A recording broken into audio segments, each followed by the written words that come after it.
Bonsoir et bienvenue sur le foyer de communion, la seule alternative pour la famille et la communauté.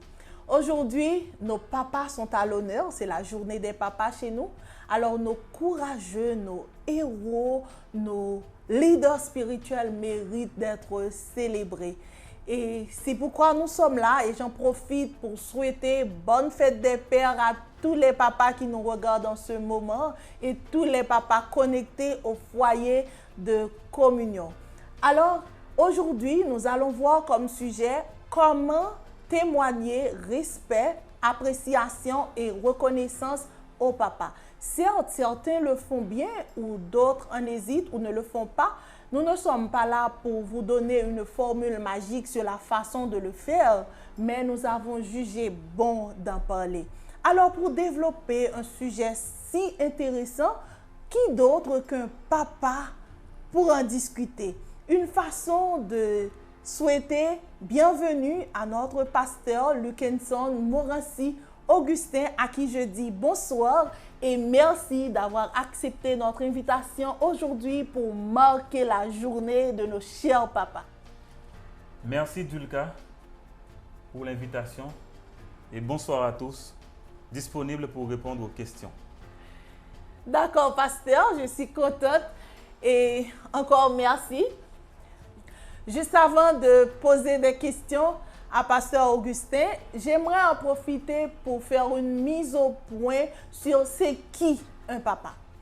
Alors pour moi, un papa, c'est cet homme qui a à sa charge cet enfant à qui il a donné naissance, ou cet enfant qu'il a adopté légalement, ou du moins ce neveu, cette nièce, cet enfant de l'église, ou du moins du voisinage envers qui il a des responsabilités. Et pour moi, un papa, c'est aussi un leader de famille. Je ne sais pas ce que tu en penses, pasteur. Tout à fait. Bien entendu, c'est ta réflexion et c'est extraordinaire de le penser ainsi. Oui, je suis d'accord. Un papa, il est père et aussi il est leader de famille. C'est vrai, c'est vrai. Effectivement, un papa, c'est un leader de famille. Bibliquement, et dès la création, Dieu a fixé les règles. C'est pourquoi il a confié des responsabilités à Adam, le responsable de la famille, à Adam, le leader de sa famille. Et c'est pourquoi, si vous observez, même quand Dieu devait faire des reproches après le péché, Dieu a appelé Adam, où es-tu? La question, pourquoi il n'a pas appelé Ève? Il a appelé Adam puisque c'est Adam le leader. Il a appelé Adam puisque c'est à Adam qu'il avait confié la responsabilité. Certainement, il allait s'adresser à Ève parce que Adam a pointé Ève. Mais en réalité, Dieu s'est adressé à Adam parce que c'est à Adam qu'il a confié la responsabilité. C'est Adam le leader que Dieu avait placé. C'est le leadership biblique, ce que Dieu a fait. On peut aller encore plus loin pour considérer Noé. Imaginez Dieu qui parle à Noé. Mais jamais j'ai entendu Dieu parler à sa femme ou à ses enfants. Dieu parle à Noé parce que la considération est que parler à Noé, c'est parler à la famille. Autrement dit, le papa, effectivement, c'est le leader de la famille. C'est le leader de la famille. Non seulement le leader, mais il faut dire aussi c'est le leader spirituel de la famille. Parce que c'est le papa qui assure la formation de disciples de la famille, que ce soit de sa femme ou bien de ses enfants. On peut encore prolonger la liste pour considérer Abraham. On pourrait bien considérer Moïse quand il a fait les déclarations pour dire voilà comment écrire les versets bibliques partout dans la maison pour que les enfants puissent en prendre connaissance et aussi développer le caractère selon que Dieu a planifié. Mais cette responsabilité, cette tâche ont été confiées au papa. Bien entendu, dans le Nouveau Testament, sous la grâce, et je crois que toujours ça a été un travail d'équipe, puisque les parents s'unissent, n'est-ce pas, pour éduquer spirituellement, pour élever les enfants. On peut considérer le cas de Timothée. Quand Paul devait s'adresser à Timothée, il parle de Eunice, il parle aussi de sa grand-mère. C'est pour dire aussi que la responsabilité est partagée dans la famille pour prendre cette charge-là, que ce soit des enfants, que ce soit de la famille, mais notamment sur le plan spirituel. Je suis d'accord avec toi qu'un papa est un leader, notamment de sa famille. Voilà. Justement, alors, pasteur, en parlant de leader, et j'aimerais te demander comment, d'après toi, on peut témoigner notre respect, c'est surtout pour enchaîner sur notre sujet, comment est-ce qu'on peut témoigner notre respect envers nos leaders spirituels, envers ces chefs de famille qui sont nos papas? Comment est-ce qu'on peut leur témoigner notre respect? D'abord, témoigner du respect envers les papas, envers les leaders, d'abord, c'est les reconnaître en tant que tels. Reconnaître qu'ils sont des leaders de la famille. Comme papa, il est le leader de sa famille, eh bien, il est reconnu en tant que tel. C'est un point capital. Ensuite, il faut qu'il soit entendu. Il faut aussi écouter ce qu'ils disent, écouter les papas. C'est bien de dire que les femmes méritent de l'attention. C'est bien, c'est une bonne chose. On accorde cette attention aux femmes parce que ça fait du bien. Vous savez, respecter les papas signifie aussi les écouter. Pouvoir les écouter. Certaines fois, on ne donne pas la possibilité au papa de parler. On parle tellement au point qu'il n'a rien à dire, au point qu'il ne peut plus rien dire. Il a aussi à dire. Et c'est pourquoi, non seulement qu'on reconnaît qu'il est le leader de la famille, mais aussi, on l'écoute. C'est aussi important. Il y a d'autres détails qu'on pourrait bien ajouter, parce que respecter aussi les papas, c'est respecter aussi les idées qu'ils partagent. On est d'accord, s'il est le leader de la famille, c'est lui qui dirige, c'est lui qui conduit les projets. Mais imaginez, eh bien, si on ne l'écoute pas, si on ne l'admet pas, si on n'accepte pas que ce soit lui, le leader de la famille, ça va mal tourner. Donc, témoigner du respect envers les papas, c'est d'abord les reconnaître en tant que tels, comme leader, et aussi les écouter, mais encore respecter aussi leurs idées. Merci, pasteur. Je suis tout à fait d'accord avec toi. Et je retiens qu'il faut écouter les papas, qu'il faut les admettre comme papa. Et j'ajouterais aussi le fait de nous fier à nos papas pour nous prodiguer des conseils, pour nous guider, pour nous donner des directives. C'est aussi des signes de respect envers nos papas. Aussi, j'ajouterais que le fait de reconnaître que les papas agissent par amour, que ce soit dans les conseils qu'ils nous prodiguent, que ce soit dans leur façon de nous guider, de nous donner des directives, dans les règles établies pour la maison, c'est par amour pour son épouse, pour ses enfants. Et aussi, on peut communiquer avec les papas. Mais oui, la communication aussi, ça compte dans notre témoignage de respect à nos papas. Parce que le papa, certes, il définit les principes, les règles, mais on peut lui en parler. Pourquoi ne pas dire à nos papas le pourquoi de telle ou telle décision? Et aussi, on peut lui dire que, bon, je ne me sens pas confortable dans telle ou telle décision. Et par la communication, on peut mieux soigner la relation. Je ne sais pas, pasteur, ce que tu en penses, mais c'était mon avis. Et j'enchaîne, pasteur, comment est-ce que à nos héros, on peut témoigner notre appréciation? D'abord, avant de répondre à cette question, je dois retourner sur quelque chose que tu viens de dire. Oui, on respecte les papas en communiquant aussi avec eux. Il faut admettre que le but de la communication, c'est de se faire comprendre. On ne parle pas pour parler. On parle pour se faire comprendre. Mais la vérité est que Dieu confie une vision à chaque papa pour développer sa famille. S'il est écouté, s'il est accepté en tant que tel, et s'il est respecté dans ses idées, je vous garantis qu'en retour, il va aussi écouter, il va accepter les conseils, il va accepter aussi les remarques, puisque le travail, c'est un travail d'équipe. D'ailleurs, le papa ne peut pas lui seul tout faire. dans la maison, que ce soit dans la famille, que ce soit pour la famille. Il a besoin vraiment de son bras droit, sa femme. En d'autres termes, le papa, il n'est pas seul dans ce combat. Oui, il doit écouter. Oui aussi, on peut lui faire des remarques et je suis tout à fait d'accord. La réalité des remarques aujourd'hui, certaines fois, laisse à désirer. Mais, comme papa, je dois le dire, on admet les remarques et on ne pourra pas le faire seul. Ok? Ça, c'était pour ajouter à la question de tout à l'heure. Mais maintenant, comment apprécier les papas? C'est une question extraordinaire. Apprécier les papas signifie que l'on reconnaît la contribution des papas dans la famille. Autrement dit, sa contribution est valable et valorisée. Il y a des histoires qu'on n'a pas besoin de les répéter ici sur ce plateau parce qu'on veut construire un modèle. Mais apprécier les papas signifie que l'on reconnaît que ce que les papas ont fait, ce qu'ils font, c'est une bonne chose. Et on apprécie les papas pour cela. Maintenant, comment témoigner au papa cette appréciation?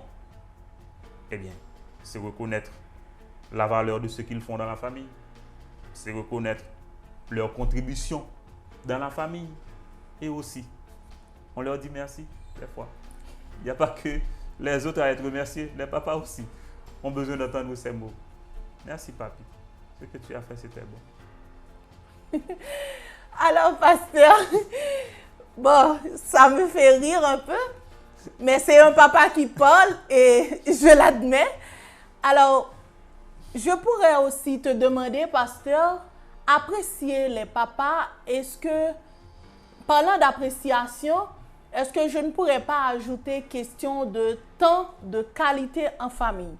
Et quand je parle de temps de qualité en famille, que ce soit dans les moments de prière, et quand je parle de moments de prière, on peut aussi adorer Dieu pour leur vie, leur présence. On peut en discuter en famille, on peut aussi en parler franchement au papa pour leur dire combien leur présence compte, combien ils jouent un rôle très important dans notre vie, combien ça nous fait du bien de les avoir avec nous.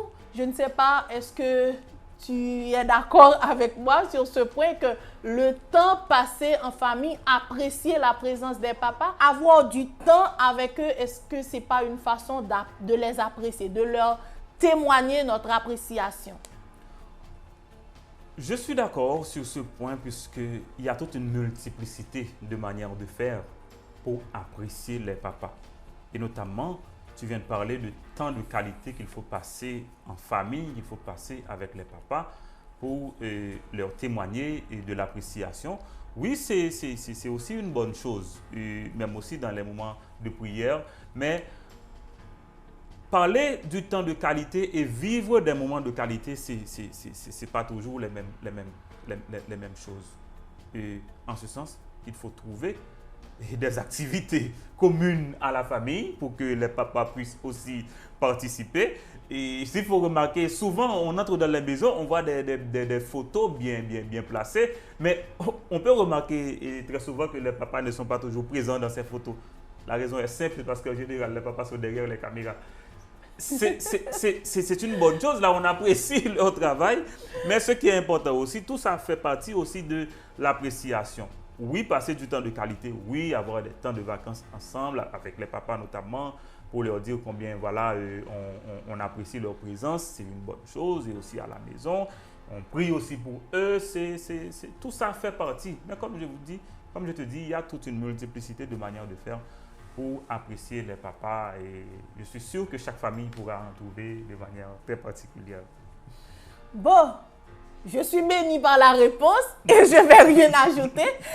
Mais alors, j'en profite pour te demander, pasteur, comme dernier aspect dernière partie, je dirais bien, de la question du jour, comment est-ce qu'on pourrait témoigner notre reconnaissance à nos chers papas?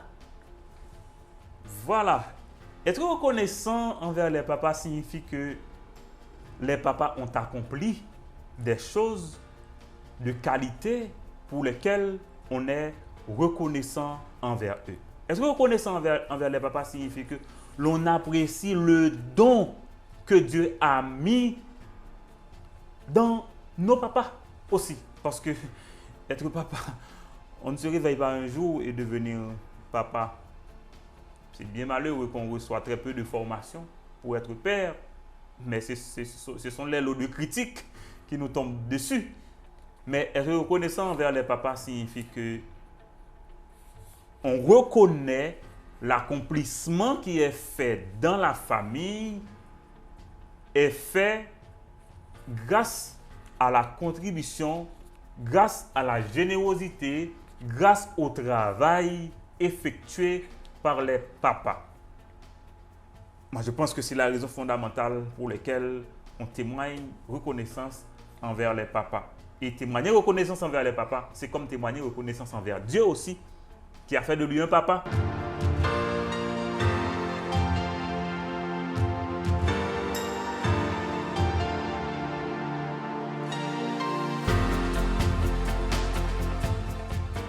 Ok, pasteur, je trouve que c'était bien d'avoir ce temps d'échange en honneur des papas pour ce jour. C'est une façon de marquer cette belle journée avec nos papas.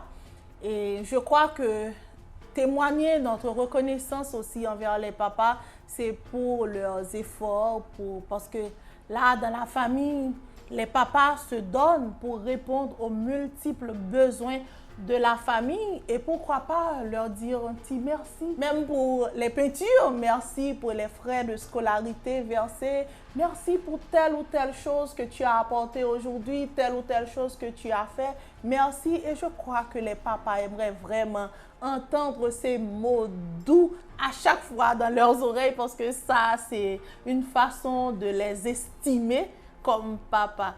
Je ne sais pas, pasteur, est-ce que tu aurais d'autres choses à ajouter? Bon, je dois tout simplement apprécier la qualité des remarques que tu as faites. Et comme tu as apprécié le sujet, c'est une bonne chose aussi d'imaginer, remercier les papas pour ces accomplissements, notamment des efforts accomplis pour le bien de la famille.